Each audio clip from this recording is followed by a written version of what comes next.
In this video, I want to talk about doing niche research or niche research, depending on how you care to pronounce it, the wrong way.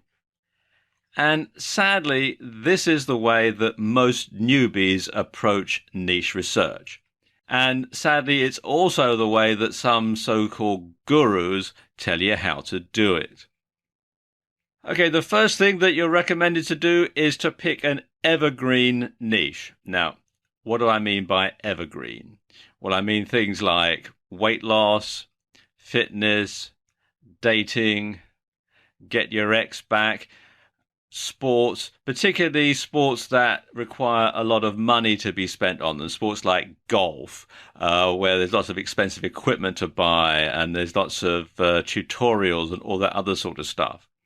And of course, internet marketing or make money online. So you're starting out, you don't know anything at all, but you think that you're going to go into the internet marketing niche. So you can make money by telling other people how to make money, by telling other people how to make money. So you sell stuff online about making money online, and that makes money online, and the whole thing goes round and round and round. So you think, or so you're told to think. And so what these people do, or what most newbies do, is they'll go to the Google Keyword Planner and they'll find out what keywords get the most searches. Because they figure that if it's a popular niche, if it's a popular topic, if there's more searches, then they're going to make more sales. You know, there's a million searches for this particular keyword, so if only 1% of people buy my product for $9.99, well, you do the math. So they look through sites like Amazon or ClickBank to find which niche has the most products to sell. And of course, the more expensive that product is, or the higher the commission is on that product, the better, because they're just looking at it from a money-making perspective. They think it's all a numbers game. The more I can sell at the higher commission, then obviously the more profit I'm going to make, which is true to a certain extent. But you have to do it properly, and this way is not the proper way to do it. Next thing that they'll do is they'll buy a domain name that has nothing to do with the niche, you know, bobswebsite.com or something similar, because they figure, well, if it doesn't work out, we can always use it for something else.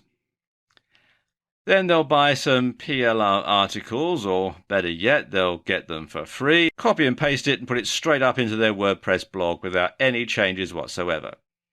Then they've probably got a coupon from Google AdWords that gives you so much free traffic, so they'll use that to drive some traffic to the website using those really popular keywords that they use the Google Keywords tool to find in the first place, not realizing that once the amount of money that's on the free coupon has run out, they're going to be faced with a massive bill because these keywords are going to be very expensive.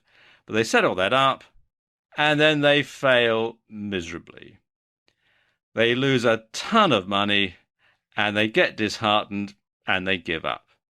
And probably worse than that, they come to the feeling that everybody involved in IM is a crook, and that the whole thing is a big con. And it's not hard to understand why they feel that way. Now, before we go any further, let me just state one thing for the record before people think, hang on a minute, what about evergreen niches? Well, there's nothing wrong with an evergreen niche, but most are oversaturated. These are the niches that lots of people want to get into, and lots of people are already in them.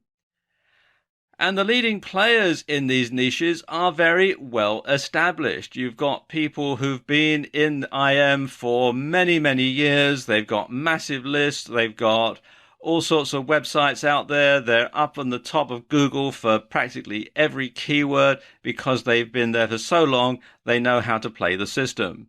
And the keywords in these niches are fiercely competitive. Again, because it's so oversaturated and because the leading players have been there for so long, then there's a lot of competition to get the really good keywords that are going to get you to the top of Google.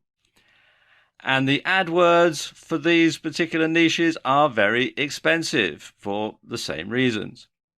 So if you're trying out this way, if you're starting out this way, then, well, quite frankly, you're setting yourself up to fail. And so many people do this. So many people think that this is the way to do it. So many people are told that this is the way to do it, and it's all completely wrong.